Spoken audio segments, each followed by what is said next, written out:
Sem dizer mais nada, se tem a noção que o Bhakti ainda num estágio imaturo de prática. É, em certo sentido, uma antinomia, uma contradição. Os devotos de Krishna não são atados a uma obrigação moral. Compreensivelmente, esses versos foram explicados de inúmeras maneiras para qualificar o que Krishna parece estar falando, de modo que não se pode citá-los para respaldar o mau comportamento em nome de Bhakti. No entanto, ao citar essas explicações, é preciso ter cuidado para não diminuir o poder do Bhakti, o qual é espírito do texto. Qual é o espírito do texto? Caracteristicamente, Vishwanath Chakravarti Thakur enfatizou o poder de Bhakti em grande parte com o raciocínio de que o devoto, devido à sua devoção, deve ser considerado como estando situado acima da lei. Em uma explicação tão generosa, o que é enfatizado é o ideal do devoto, o que ele se tornará, ao contrário de julgá-lo por sua condição presente, e dizer do seu passado. A palavra Swarupa Lakshana, que é a característica principal, na forma do seu ideal devocional, anula o Tatashta Lakshana, a característica marginal do devoto, que se manifesta como um mau comportamento. Aqui, a explicação de Ananya Bhakti de Vishwanath Chakravarti é tal que afasta a aparente contradição.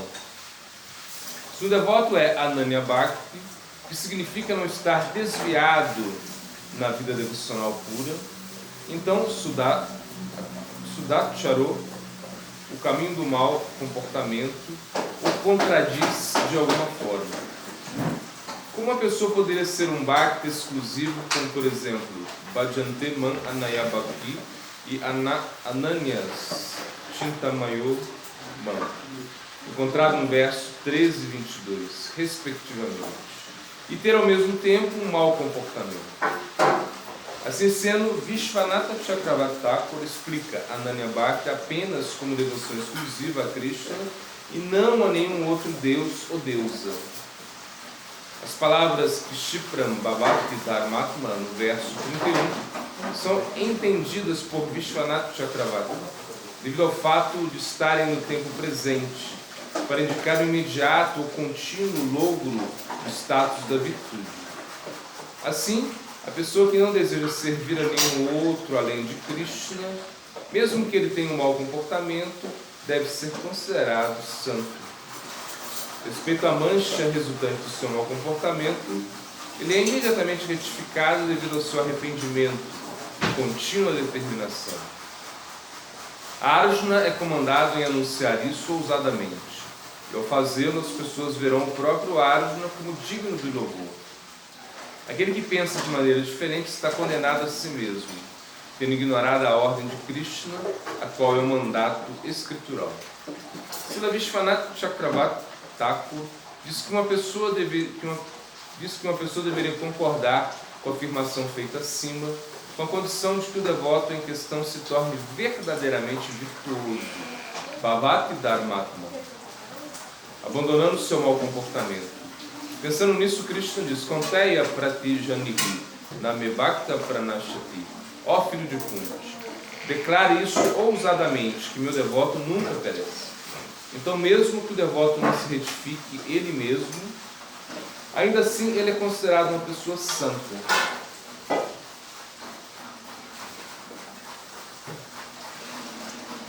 Krishna ordena a Arjuna declarar esse fato publicamente, porque a promessa do devoto nunca será quebrada. Porque Krishna mesmo sabe que a promessa do devoto é mais importante que sua própria promessa. Segundo o comentário de Sridhara Swami, Srila Vishwanath Chakravarti Thakur diz que o espírito aqui é que Krishna ordena a Arjuna declarar isso de uma forma aberta.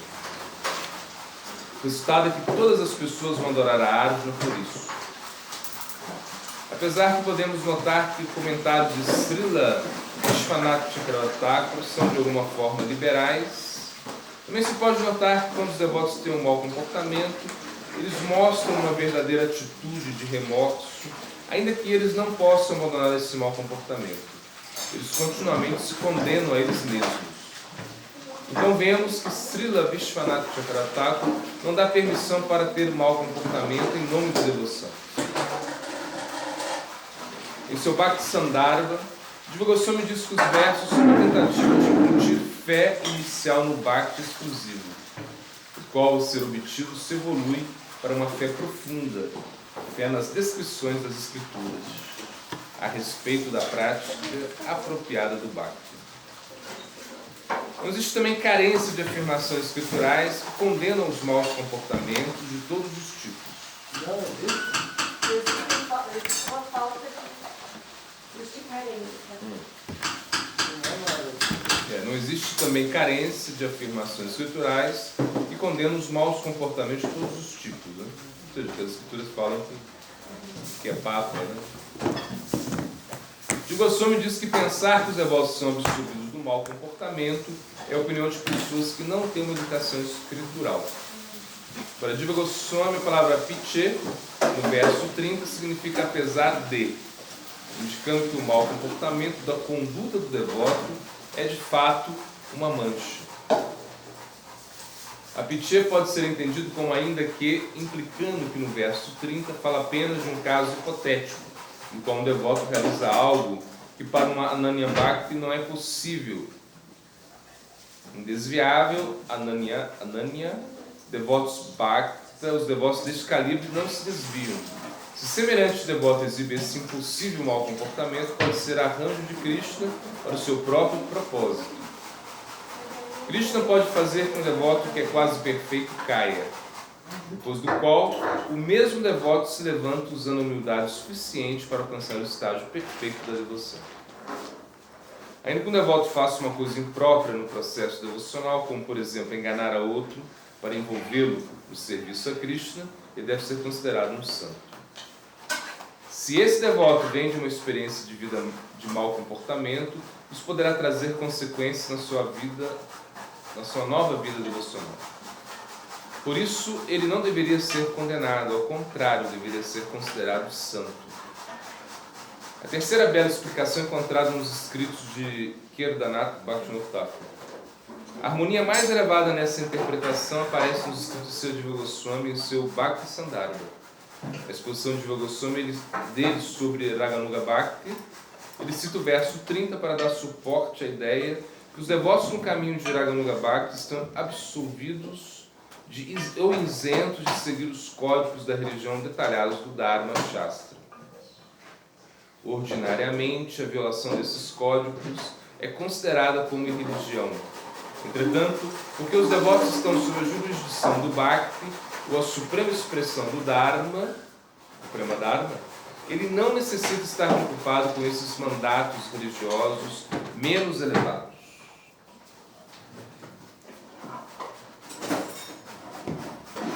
De fato, essa é a conclusão do Gita, onde Krishna implora a Arjuna a esquecer-se do Dharma e render-se a ele para alcançar o prêmio. Srila Bhaktivinoda Thakur vê uma aparente contradição entre o uso das palavras Ananya Bhakti e Sudaracharya. Dessa forma, ele explica Ananya Bhakti em termos do seu significado encontrado no verso 13, indicando não somente a adoração a Krishna e não a outro Deus, mas aquele que adora Krishna com o mais alto estándar de devoção, um devoto exclusivo. Como poderia um devoto exclusivo ter mau comportamento? E também encontra uma aparente contradição na ideia que os devotos exclusivos, depois de ter um mau comportamento, se tornam virtuosos, dharma. Significa que desde o plano da devoção exclusiva, tendo caído, ele se restabelece no plano da religião, a qual descansa entre o mau comportamento e devoção exclusiva. O Bhaktivinoda Thakur harmoniza tudo em relação aos pontos em questão, aplicando esses versos nas gopas de Krishna, as quais são Ananya Bhaktas, podendo dizer que elas estão aparentemente tendo mau comportamento em termos de violar os códigos sócios religiosos. Elas vão a Krishna seguindo seus corações isolados por o som da flauta de Krishna. Fazendo isso, elas violam os mandatos religiosos no que diz respeito a esses sentimentos de felicidade. Apesar que elas sejam Ananya Bhaktas ao extremo, segundo a religião mundana, a qual não entende o significado de Krishna, elas estariam se comportando de uma forma errada. Como então as gopis se tornam religiosamente reformadas. Sabendo que não tem exemplos disso, nem haverá algum apropriado, o Bhaktivinoda Thakur diz que não são as gopis que se tornam virtuosas, mas aqueles que proclamam a pureza das gopis de um aparente mau comportamento. Esquecendo o Dharma Shastra, em busca do amor sagrado e apaixonado, essa pessoa imediatamente se torna virtuosa por falar a respeito dessa assim chamada violação. Por glorificar para todo mundo esse aparente mau comportamento, ele alcança salvação. Aquele que declara ousadamente que meu devoto exclusivo nunca cai, rapidamente se torna virtuoso e alcança a paz útil.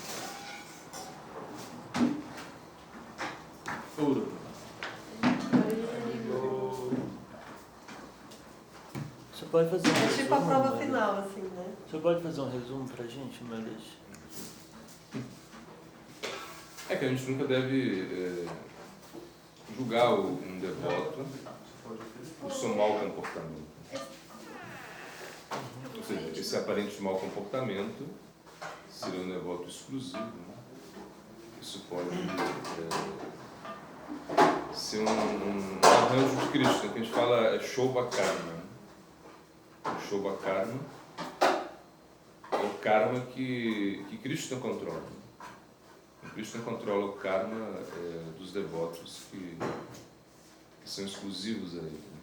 Bom, isso não dá cabida a uma pessoa cometer atividades pecaminosas se apoiando na força do bhakti, não é isso?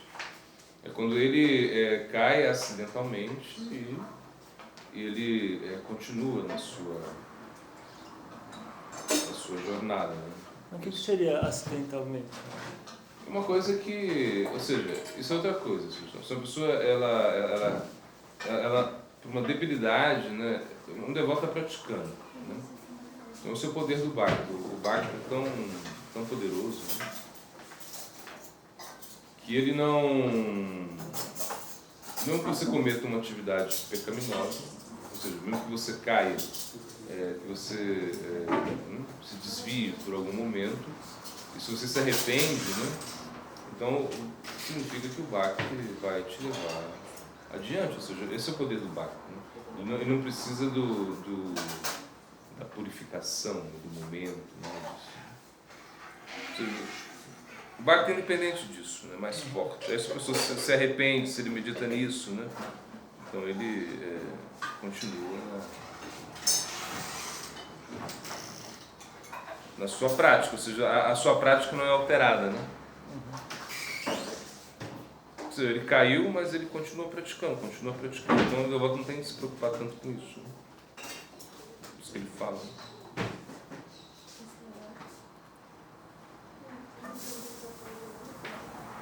Bom, aí eu continuando aqui, só para a gente estar corrigindo aqui. O que significa mente? É a faculdade dentro de nós que seleciona. Gostar ou não gostar de algo cria felicidade e infelicidade.